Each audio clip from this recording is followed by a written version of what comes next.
You are about to learn one of the biggest secrets in the history of the world. It's a secret that has huge effects for everyone who lives on this planet. Most people can feel deep down that something isn't quite right with the world economy, but few know what it is. Gone are the days where a family can survive on just one paycheck. Every day it seems things are more and more out of control, yet only 1 in a million understand why. You are about to discover the system that is ultimately responsible for most of the inequality in our world today. The powers that be do not want you to know about this, as this system is what has kept them at the top of the financial food chain for the last 100 years. Learning this will change your life because it'll change the choices that you make. If enough people learn it, it'll change the world because it'll change the system. For this is the biggest hidden secret of money. Never in human history have so many been plundered by so few, and it's all accomplished through this, the biggest scam in the history of mankind.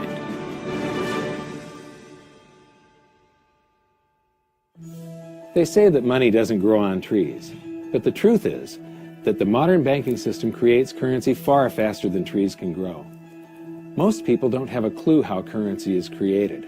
Economists and bankers make it sound so complex that people think they can't understand it. But I'm going to strip our monetary system down to its essence so that you can see the scam behind the curtain and just how it affects you. Every modern society creates currency in pretty much the same way. But since the US dollar is the majority of the world's currency, I'm going to use the United States as our example. It all starts when some politician says, "Vote for me and I'll make sure the government provides you more free stuff than my opponent will." But there's no such thing as a free lunch. So to provide that supposedly free stuff, the politicians vote for the country to spend more than its income. This is called deficit spending. To pay for that deficit spending, the Treasury borrows currency by issuing a bond. So what's a bond? If you think about it, a bond is really nothing but a glorified IOU. It's a pretty piece of paper with numbers printed on it that says, "Loan me $1 trillion today, and I promise over a 10-year period I'm going to pay you back that $1 trillion plus interest." But what you need to understand is that Treasury bonds are our national debt. These glorified IOUs are to be paid back by you and I and our descendants through future taxation. Therefore, when the government issues a bond, it steals prosperity out of the future so that it can spend it today. The Treasury then holds a bond auction, and the world's largest banks show up and compete to buy part of our national debt and make a profit on it by earning interest. You'll notice that as we move through this process, the big banks are there, taking a cut every step of the way. This isn't by chance, as you'll see shortly. Then, through a shell game called open market operations, the banks get to sell some of those bonds to the Federal Reserve at a profit. To pay for the bonds, the Federal Reserve opens up its big old checkbook and writes bad, bogus, counterfeit checks that should bounce because they're drawn on an account that always has a zero balance. There isn't 1 penny in there. To quote from the Boston Federal Reserve, "When you or I write a check, there must be sufficient funds in our account to cover that check. But when the Federal Reserve writes a check, there is no bank deposit on which that check is drawn. When the Federal Reserve writes a check, it is creating money." The Fed then hands those checks to the banks, and at this point, currency springs into existence. The banks then take that currency and buy more bonds at the next Treasury auction. But what is a check? A check is also an IOU. When you write a check, you're making a note that says, "Here's my IOU for cash. All you have to do is go to the bank and pick it up." Now, it's very, very important that you understand this process because we're going to come back later and show you the devastating effect this has on you. The Treasury issues IOUs, bonds. The banks then buy those IOUs with currency. The Federal Reserve then writes IOUs, checks, and hands them to the banks in exchange for the Treasury's IOUs, the bonds. And currency is created. So what's really happening is the Federal Reserve and the Treasury are just swapping IOUs, using the banks as middlemen, and abracadabra, presto, currency magically springs into existence. This process repeats and repeats over and over again, enriching the banks and indebting the public by raising the national debt.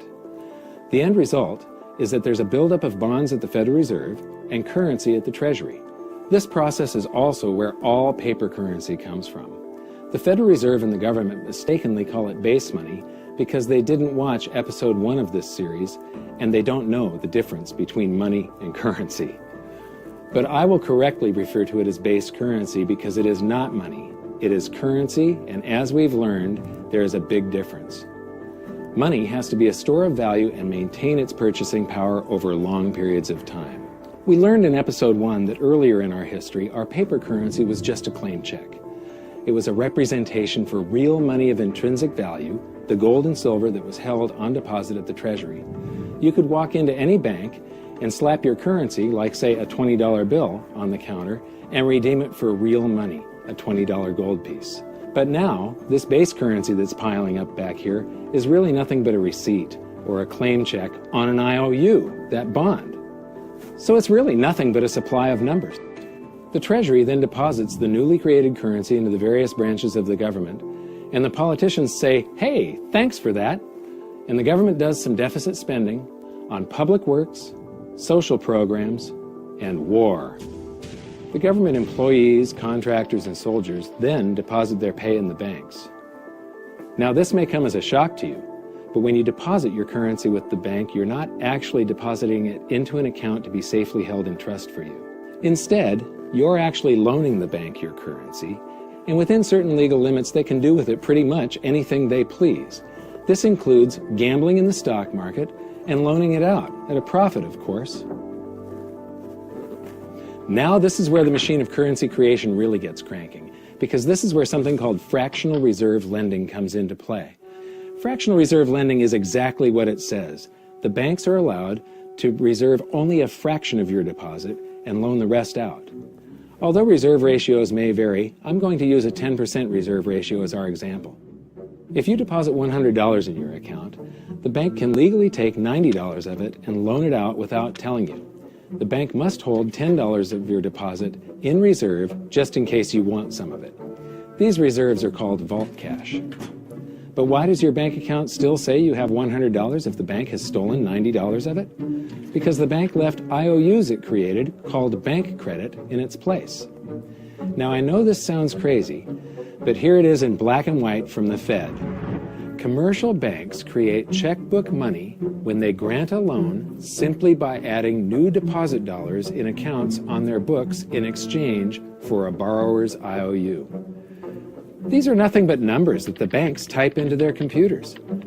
And even though these bank credit IOU numbers are very different from base currency numbers, because they only exist in computers, they are still currency. So now there is $190 in existence. Now, the reason people take out loans from the banks is to buy something. They're going to buy a house or a car or something like that. So the borrower takes the $90 that the bank loaned to him from your account, and he pays the seller of the item.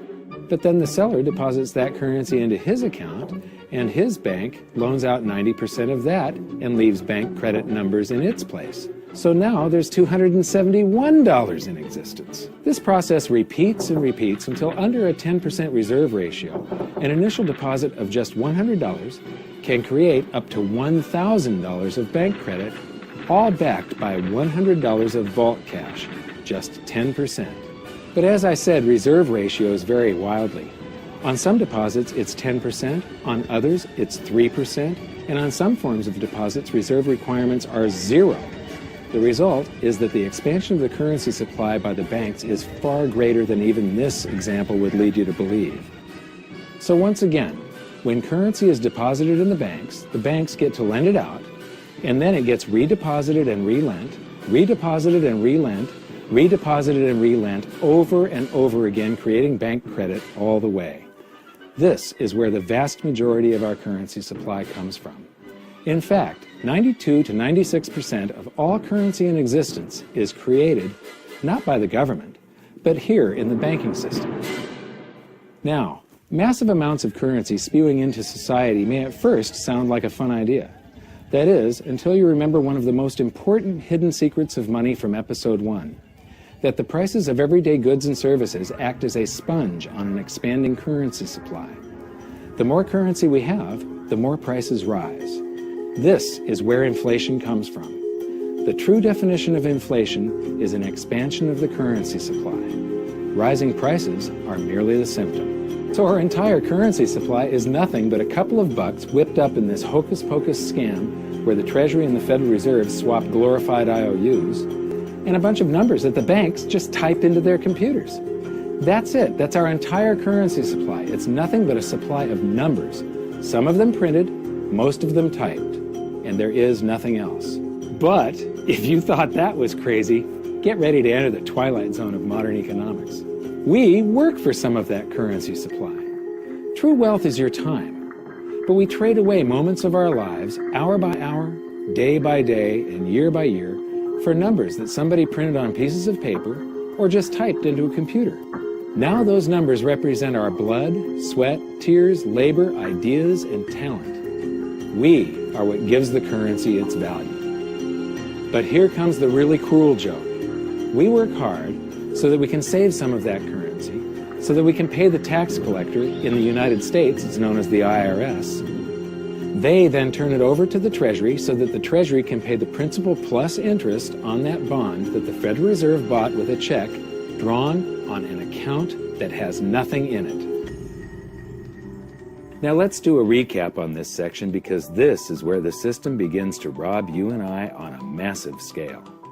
Much of our taxes are not used for schools, roads, and public services, but to pay interest on bonds that the Federal Reserve bought with a check drawn on an account that has nothing in it. The Federal Reserve is committing fraud. But here's one of the biggest secrets of them all. Before the establishment of the Federal Reserve, there was no need for personal income tax. The Federal Reserve was created in 1913, and that very same year, the Constitution was amended to allow income tax. Do you really think this was just a coincidence? Ask yourself how much income tax you've paid over your lifetime. Much of it has been silently siphoned away into the hands of those who own the system. Yes, this system has owners. Who they are is an even bigger secret that we'll get to shortly. But first, we need to understand the mumbo-jumbo of the so-called debt ceiling. It's all based on a huge paradox. There was interest due on that bond, and there was interest due on every one of those loans that the banks made.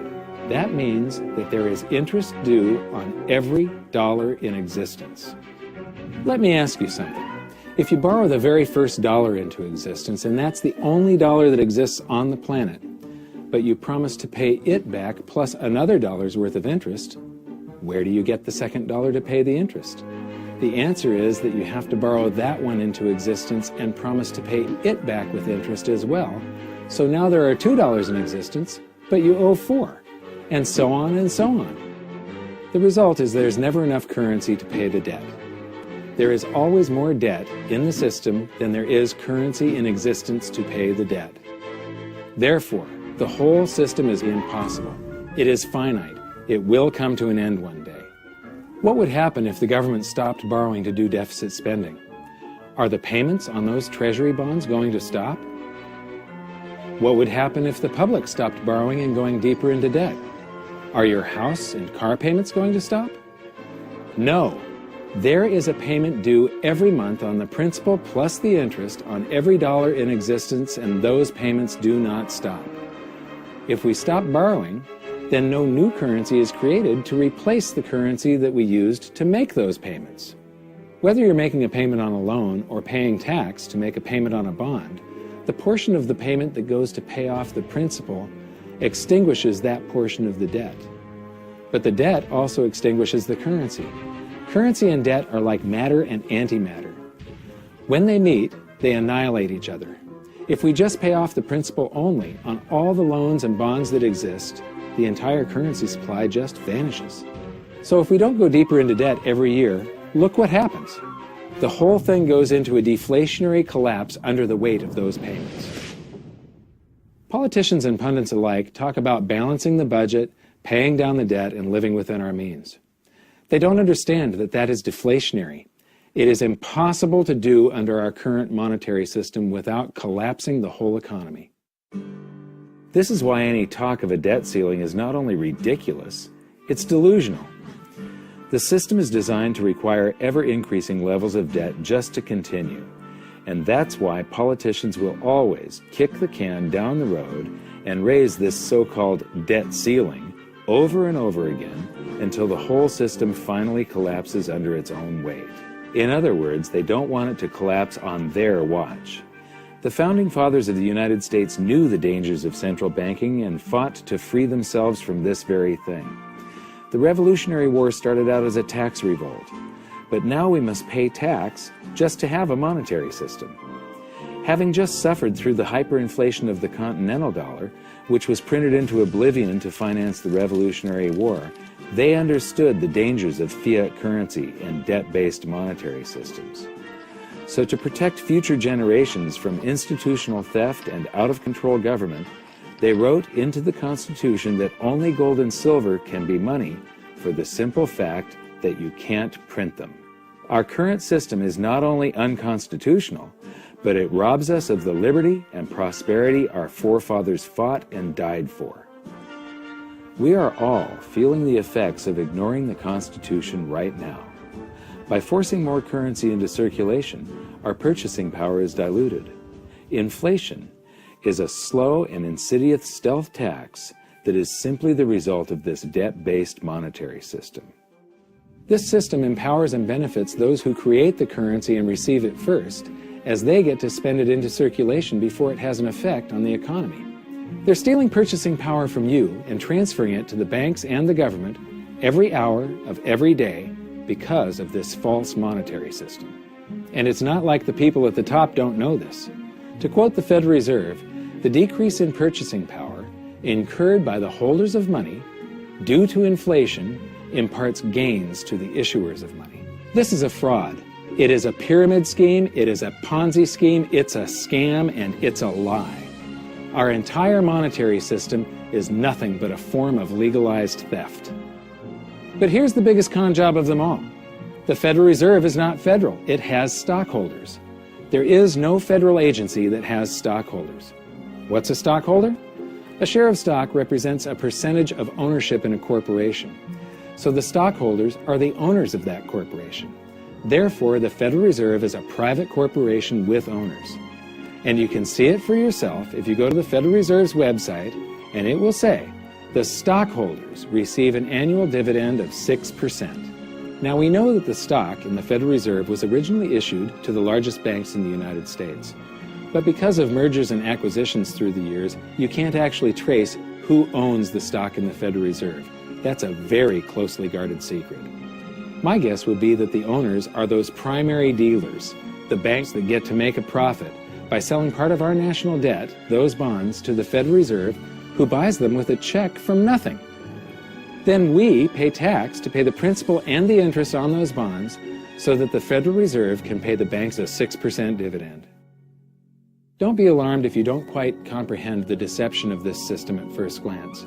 Very few people do. It is purposely complex. The economist John Maynard Keynes once wrote, "By this means, government may secretly and unobserved confiscate the wealth of the people, and not one man in a million will detect the theft." I believe that presented correctly, anyone can understand this system, regardless of how complex it is. So let's do a recap and break it down even more. The way the system works is that, step 1, the government creates glorified IOUs. These bonds increase our national debt and put the public on the hook to pay it back. Step 2, IOUs are swapped to create currency. The Treasury sells the bonds to the banks. The banks then turn around and sell our national debt at a profit to the Federal Reserve, which they probably own. The Federal Reserve then opens its checkbook that doesn't have a penny in it and buys those IOUs with IOUs that it writes, checks, on a checking account that has a zero balance. Then they give those checks to the banks and currency just springs into existence, and then the whole process repeats. This results in a buildup of bonds at the Federal Reserve and currency at the Treasury, which is really just a supply of numbers. The Treasury then deposits the numbers in the various branches of the government, and we get to step 3. The government spends the numbers on promises, public works, social programs, and war. Then the government employees, contractors, and soldiers deposit their pay into the banks. And we get to step 4, where the banks multiply the numbers by magically inventing more IOUs through fractional reserve lending, where they steal a portion of everyone's deposit and lend it out. That currency gets redeposited, and then a portion is stolen again. And the process repeats over and over, magnifying the currency supply exponentially. Then we work for some of those numbers, which brings us to step 5, where our numbers are taxed. We pay tax to the IRS, who then turns our numbers over to the Treasury, so the Treasury can pay the principal plus the interest on bonds that were purchased by the Federal Reserve with a check from nothing. Then we get to step 6, the debt ceiling delusion. The system is designed to require ever-increasing levels of debt and will eventually collapse under its own weight because politicians always kick the can down the road. They don't want it to collapse on their watch. And finally, step 7, the secret owners take their cut. The world's largest banks own the Federal Reserve. Those banks make a profit selling our national debt to the Fed. They make a profit when the Fed pays them interest on the reserves held at the Fed, and the Fed pays them a 6% dividend on their ownership of the Fed. This system is fundamentally evil. It funnels wealth from the working population to the government and the banking sector. It is the cause of the artificial booms and busts of modern economies, and it causes great disparity of wealth between the rich and the working class. And it is only possible because we no longer use real money, we use currency. But worst of all, it is a form of enslavement. Bond is the root word of bondage. Whenever a government issues a bond, it is a promise to make us pay tax in the future. Nobody asked you if you wanted to pay tax today for the prosperity we all enjoyed in the last century. Nobody is asking our children if they want to work hard in the future to pay for the prosperity we're enjoying now. George Washington once wrote to James Madison, "No generation has the right to contract debts greater than can be paid off during the course of its own existence." By stealing prosperity from tomorrow so we can spend it today, we enslave ourselves and future generations. Now, this all sounds pretty bad, but there is great hope, for you are the greatest threat to this false monetary system. This system relies on the public being ignorant of its workings. Please share this knowledge with everyone you know, because an informed public that fully understands the system can build a better future for generations to come. And now I leave you with this quote, widely attributed to a former director of the Bank of England. The modern banking system manufactures money out of nothing. The process is perhaps the most astounding piece of sleight of hand that was ever invented. Banking was conceived in inequity and born in sin. Bankers own the earth. Take it away from them, but leave them the power to create money and control credit, and with the flick of a pen, they will create enough money to buy it back again. But if you want to continue as the slaves of bankers and pay the cost of your own slavery, let them continue to create money and to control credit. This is the Federal Reserve in Washington, D.C. It's located on Constitution Street, and that is just as much of a joke as the New York Fed being located on Liberty Street. Both of them are unconstitutional, both of them limit our liberty, and they transfer wealth away from us every second of every day to the Federal Reserve, to the government, and to the banking sector. You are now among the 1 in a million who can detect the theft of your prosperity. So the big question is, what can you do about it? 1. Watch this video until you can describe and teach it to others. Those who understand this system can make preparations for its unavoidable collapse and protect themselves. History shows that those who don't will probably be wiped out. 2. Share this video with everyone, especially those you care about. All it takes is a mouse click or two to get this message in front of millions. Post this video on Facebook, tweet it, email it to loved ones. Please share it wherever you can. 3. Join the conversation.